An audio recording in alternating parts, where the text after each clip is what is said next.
Welcome to an introduction to PHP testing. In this session, we'll cover unit testing with PHPUnit, focusing on writing and running unit tests.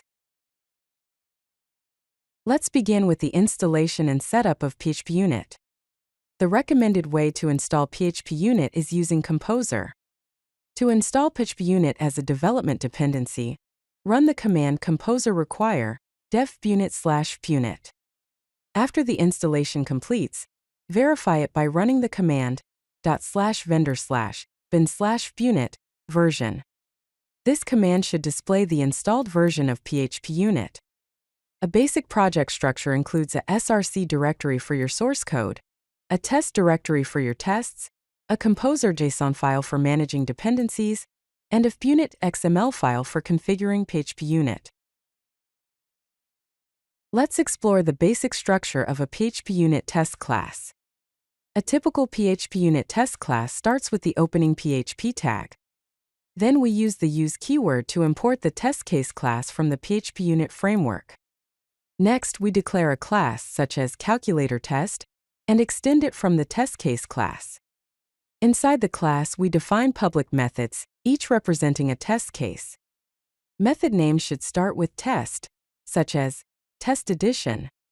Within each test method, we will implement our test logic. Here are the key components to keep in mind. Each test class extends test case. Every test method name starts with test. And we use assertions to verify the expected results. Let's walk through writing a simple unit test for a calculator class. The test method is test edition. Within the test, we follow the AAA pattern: arrange, act, and assert. In the arrange phase, we set up the test data by creating a new calculator object. In the act phase, we execute the method under test, which is the add method of the calculator class with the inputs 2 and 3, storing the result in the $result variable. Finally, in the assert phase, we use the assert equals method to check if the $result is equal to 5. Remember the AAA pattern: arrange, where you set up the test data; act, where you execute the method; and assert, where you verify the result. PHPUnit provides a variety of assertion methods to verify that the code behaves as expected. For equality checks, we can use assert equals to check if two values are equal, assert true to check if a condition is true, and assert false to check if a condition is false.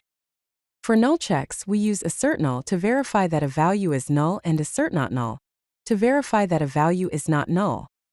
For string operations, we can use assert string contains to check if a string contains a specific substring. For array operations, we use assert contains to check if an array contains a specific item, and assert count to check the number of elements in an array. PHPUnit also provides advanced assertions for more complex scenarios. To test for exceptions, use expectException to specify the expected exception class and expectException message to specify the expected exception message. Then, execute the code that should throw the exception. For object validation, assert instance of checks if a variable is an instance of a particular class. For type assertions, assert is array checks if a variable is an array, and assert is string checks if a variable is a string. Also, you can add custom messages to your assertions to provide more context when a test fails. For example, assert equals, we can add a message like addition failed. To enhance your testing, PHPUnit offers the setup and tearDown methods. The setup method is executed before each test, allowing you to set up any necessary preconditions, such as creating a new calculator object. The tearDown method is executed after each test, useful for cleaning up or resetting resources. To test private methods, you can use reflection. Create a reflection class object with the class to be tested. Then, use get method to get the reflection method object for the private method. Set the accessibility of the method to true using setAccessible. Finally, call the invoke method on the reflection method object, passing in the instance of the class and any arguments. To avoid repetition, PHPUnit provides test data providers. A data provider is a method that returns an array of test data. In this example, the addition provider method returns an array of arrays, where each inner array contains the input values and the expected result. To use a data provider, annotate your test method with the data provider annotation, specifying the name of the data provider method. The test method will be invoked with each set of data provided by the data provider. In this example, the test add_with provider method takes $A, $B, and $expected as arguments, which are provided by the addition provider method. The assert equals method then checks if the result of adding $A and $B is equal to $expected. Now let's explore how to run tests using the command line. To run all tests in your project, simply use the command /vendor/bin/punit.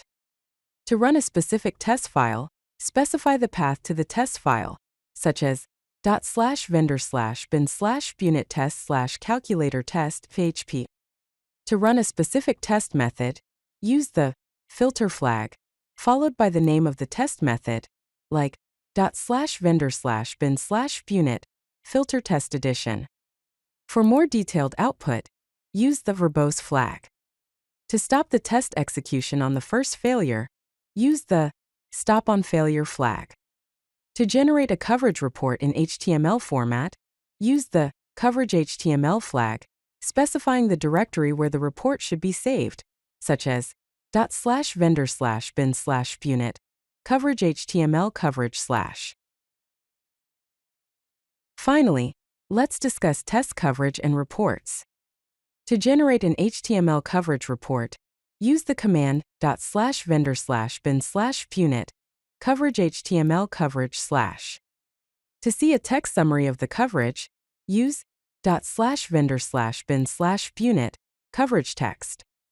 For continuous integration and continuous deployment, or CI/CD pipelines, you can generate an XML coverage report using /vendor/bin/punit coverage clover coverage.xml. Aim for 80% plus code coverage, focus on critical business logic, and remember, prioritize quality over quantity. If you like this video, hit that like button and don't forget to subscribe. Visit codelucky.com for more such useful content.